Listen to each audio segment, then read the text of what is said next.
Shakespeare once wrote that all the world is a stage, and all the people mere players. But what part shall they play? What will they do with their lives? What will we do? What will we do? Everything!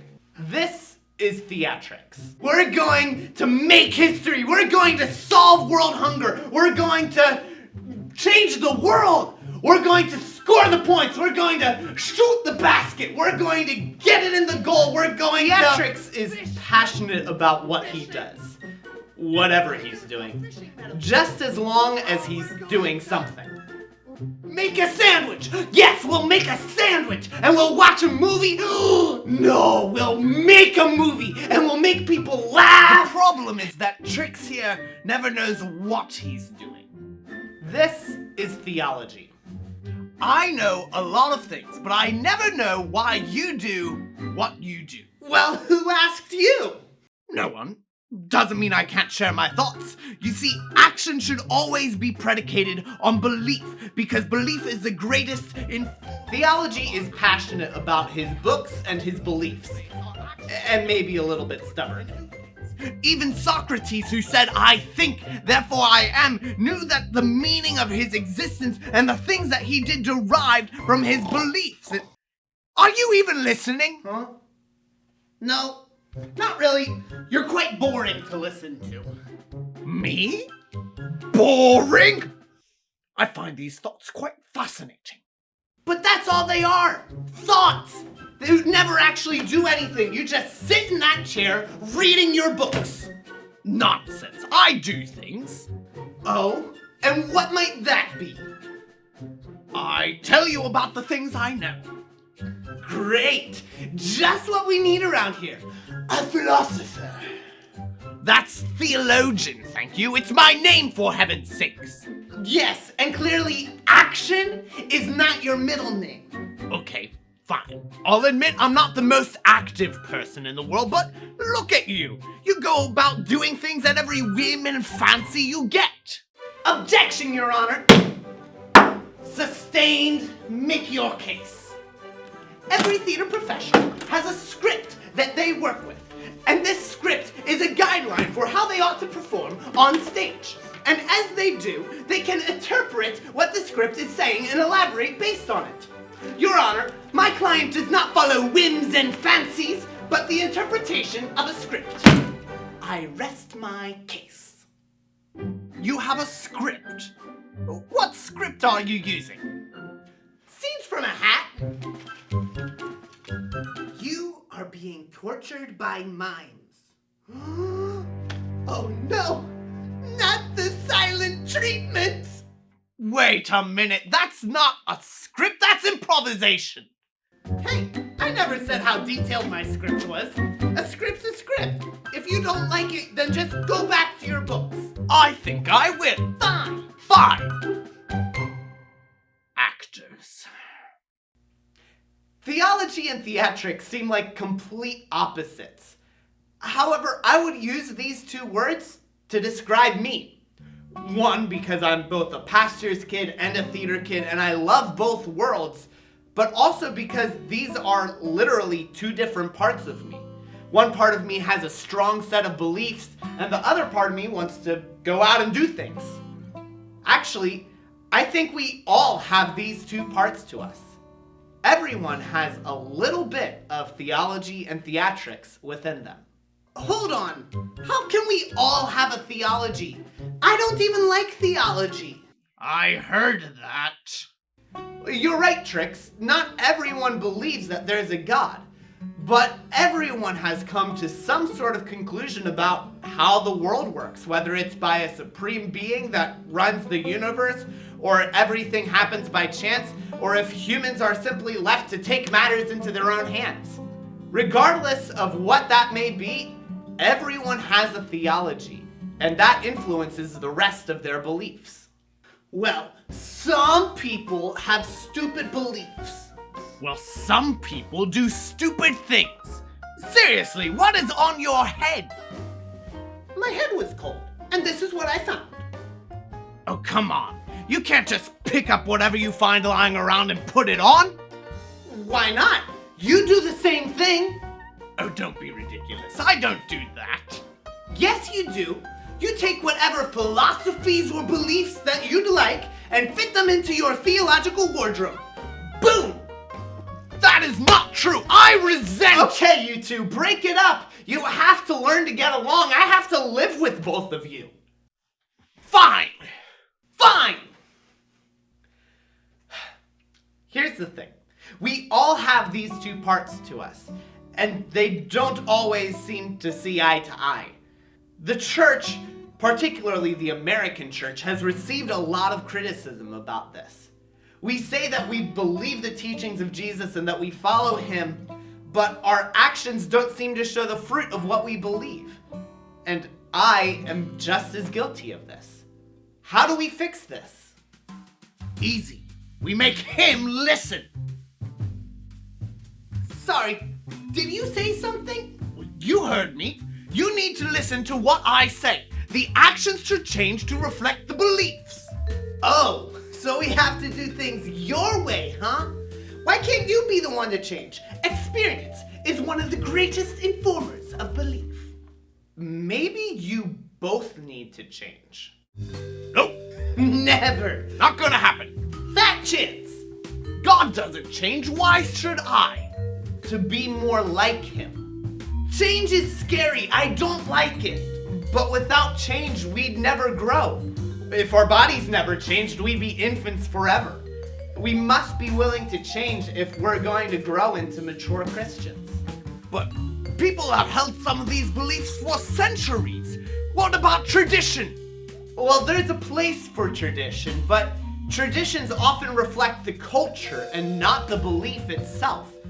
Every now and then, even our favorite traditions need to be reevaluated. Does that mean we have to get rid of Taco Tuesday? Taco Tuesday? Yeah, tacos every Tuesday. It's my favorite tradition. I don't see any problem with Taco Tuesday. That's the first thing you've said that I can actually get behind. Let me get my sombrero. But it's not Tuesday. Fine. Well, there's nothing wrong with being passionate about what we believe or do, even if it's about Taco Tuesday. But if we as Christians are not willing to change or examine what we believe and do, we'll never be able to fully follow Jesus. Following Jesus begins with denying ourselves. The Christian life begins with humility. What's humility? I got this. Humility. Now, the state of being humble. Both words come from the Latin humilis, which means low. To be humble is to regard yourself as less. In the Bible, humility is to be without pride or arrogance, letting others be more important than you. Jesus calls his disciples to be humble. Whoa! I like those pictures! You never said your books had pictures! They don't. I make my own. It's the benefit of an enlightened imagination. The Gospel of Mark tells of Jesus standing before the crowds and saying, "If anyone would come after me, he must deny himself, take up his cross, and follow me." Denying yourself? Taking up your cross? That doesn't sound fun. I take back what I said about liking your pictures. Nope, it's not fun. Why do you think I'm grouchy sometimes? Hold it! Why can't it be fun? Shouldn't following Jesus be exciting? Well, I'm sure it was for the original disciples. They saw Jesus perform incredible miracles, like feeding 5,000 people, giving blind men sight, calming storms, and making zombies. You mean raising the dead. Zombies are the walking dead. Close enough. Point is, the disciples saw all sorts of incredible things happening through Jesus, and that stuff just doesn't seem to happen anymore. And let's face it, the way we do church is kind of boring. Well, I'm having trouble arguing with that one. It's easy to go to church and walk out unchanged. We say we believe in Jesus, go to church and hear the word, but usually walk out and do our own thing the rest of the week. But here's the thing. I know it's good, so that's why I believe it. But sometimes it's hard to follow. Man, now what do I do? This turned into such a downer. I'm gonna go back to bed. Well, let me give you some correction. Are you both willing to humble yourselves and learn? I suppose. I'll have to double check with a few commentaries, though. He might be willing, but I'm more hesitant. Learning usually involves homework. Will there be homework? If we're going to do what we say we believe, then yes. Let's hear it. I'm still undecided, though. Theo, you are right that Jesus never says life will be easy.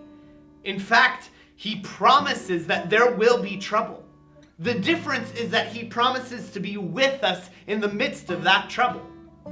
Trix, you're also right that Jesus did many incredible things while he walked this earth. But he promised his disciples that they would do even greater things than he did. Even a look at the last 50 years of the church would reveal many incredible things that God is doing around the world. People receiving healing, miraculous provisions, being set free from addictions. God is still at work in the world. And if you take a look around you, I'm sure that you will see it too. I don't know. I'm not so sure. I can do that. Trix, we can make a list of those things. Lists are great and quite calming. Lists are terrible! Don't you remember the last time we tried to make a list? Let's do something fun! Let's make a list of all the things you do that irk me! Funny. I don't remember writing that list.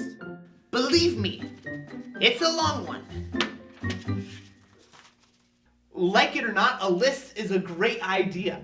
We should always be aware of God's work in our lives and in the world around us. But that's not all. On top of this promise, the Apostle Paul writes that we can find great joy in this life. In his first letter to the Corinthians, Paul rambles about the many hardships and challenges that he and the other believers faced. But at the end of that long list, he writes, "Our hearts ache, yet we always have joy. We are poor, but we give spiritual riches to others. We own nothing, and yet we have everything." So, Paul and the other believers faced terrible things, yet had joy. Are you suggesting that they were excited about being persecuted? No, not quite. Their excitement was found in what God was doing, in saving the lost and healing the sick and the transformation of lives. They faced persecution, absolutely, but they knew that God was working in the terrible things too. And so they counted even the difficult situations as joy. It must take great humility to be excited about God in the middle of danger, especially since I don't want to take some credit for what God was doing. I guess that's what it means to deny yourself and pick up your cross. I guess it also takes great humility to admit you don't have all the answers. I think that's also part of denying yourself. So the next question then is, how do we follow Jesus? What does it mean to follow Jesus when everything else seems so much more interesting? And how do we properly align our beliefs with our actions? Does it involve making more lists? I don't want to make another list. Let's start with humility for now. Only with humility will we be able to answer these questions. So take some time this week to practice humility by putting others first, especially God first. Ask Him to lead you as you go throughout your week.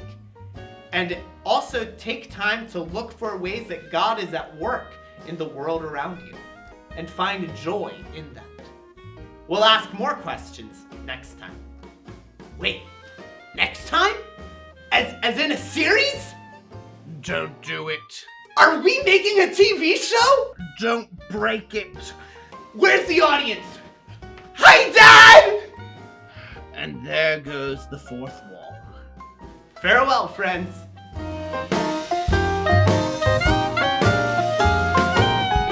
I'm gonna be on TV!